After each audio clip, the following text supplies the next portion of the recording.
Good morning po. Tayo po'y mag-aaral ng salita ng Diyos. The book of Mark, chapter 12, verses 29 hanggang 31.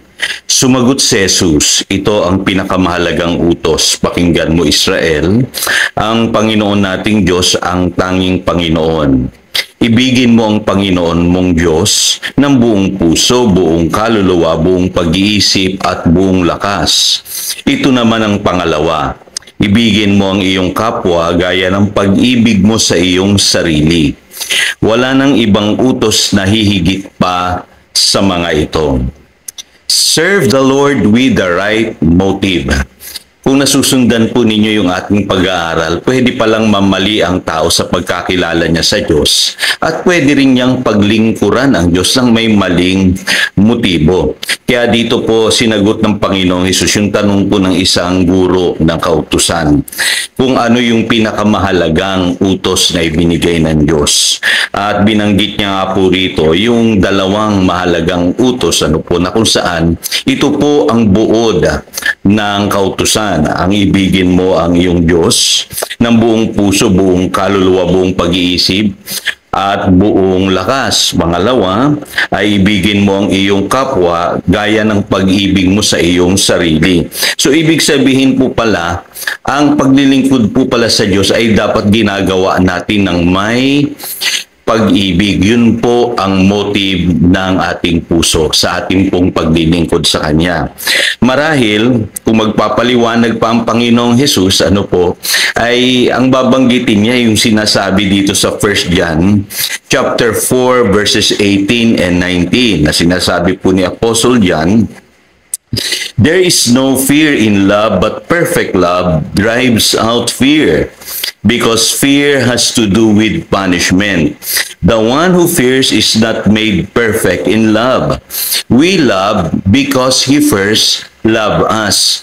Para mapaglingkuran natin ang Diyos po nang meron tayong tamang motibo, dapat maranasan muna natin yung pag-ibig niya sa ating buhay. Yung pong sinasabi ng verse 19, we love because He first loved us. At kung natutunan natin at na-experience natin yung pag-ibig ng Panginoon sa ating buhay, madali sa atin yung paglilingkod.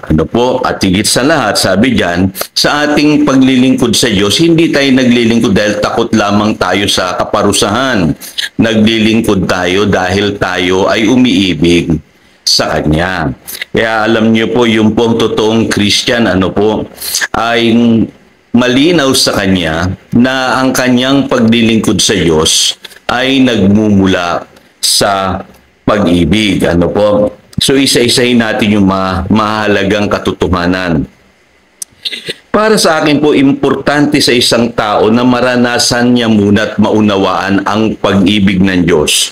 Kaya sa Biblia, maintindihan nyo dun sa Luke chapter 7, verse 47, merong babaeng makasalanan, nasa pamamagitan po ng kanyang luha, na hinugasan niya ang paa ng Panginoon, sa pamamagitan ng kanyang buhok, pinunasan niya yung paa ng Panginoon at binuhusan niya ng mamahaling pabango. Ang explanation po ng Panginoon diyan ay kaya siya nagmamahal ng labis kasi naranasan niya na mapatawad sa marami niyang kasalanan. Kita ninyo, Kaya pala labis yung pagmamahal niya kay Lord. Pangalawa, sa 1 John chapter 4 verse 18, binabanggit diyan na ang motive natin ay pag-ibig at hindi yung dahil natatakot lang tayo sa parusa. Alam niyo, sa totoo lang po, maraming tao ang unawa nila ng salvation ay maligtas lang sa impyerno. Kaya nakakatakot po yun. Kaya nila tinanggap si Jesus, takot sila sa impyerno. Kumbaga, tingin nila sa salvation parang insurance.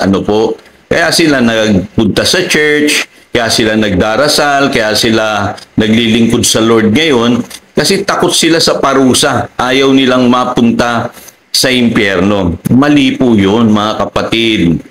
Alam niyo po, kaya tayo naligtas kasi naunawaan natin ang pag-ibig ni Jesus sa ating buhay.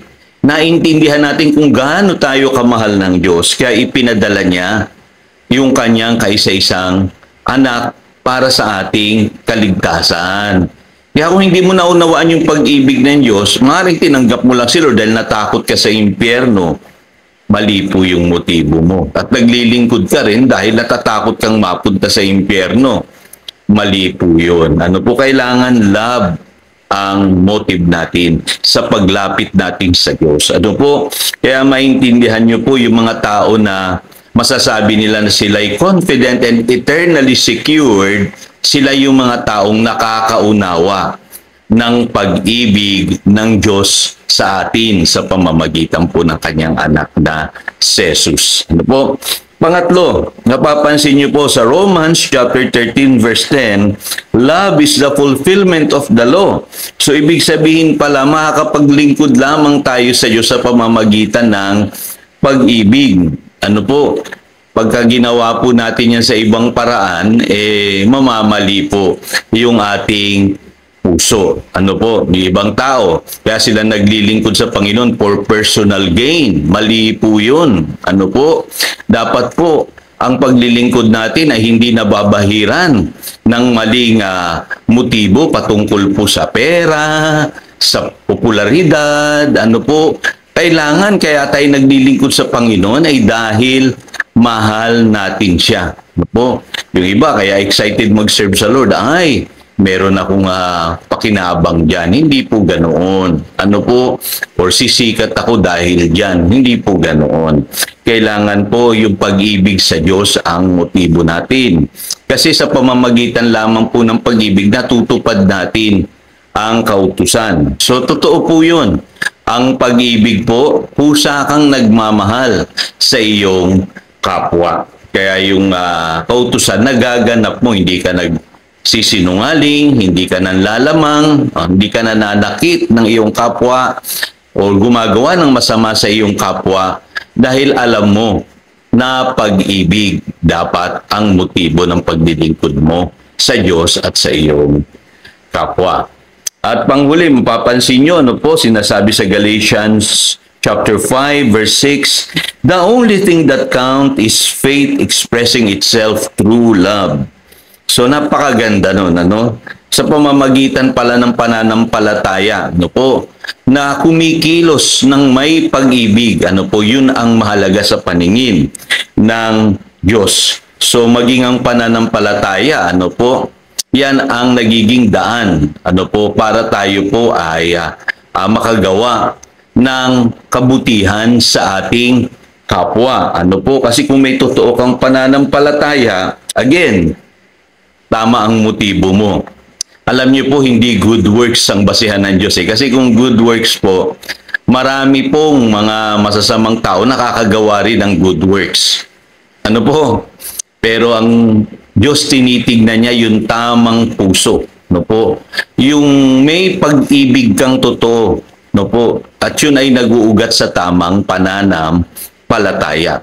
Inihahayag lamang na tamang pananampalataya yung tamang pagkilos o pag-ibig sa kapwa.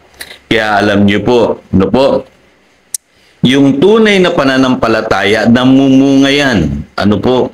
Ang bunga ay pag-ibig. At ginagawa mo yan naturally. Ano po? Dahil meron kang genuine na pananampalataya sa iyong puso. So again, ito si Pastor Jojo, nagpapaalala upang daluyan tayo ng pagpapala, manatili tayo sa kanyang salita. Good morning!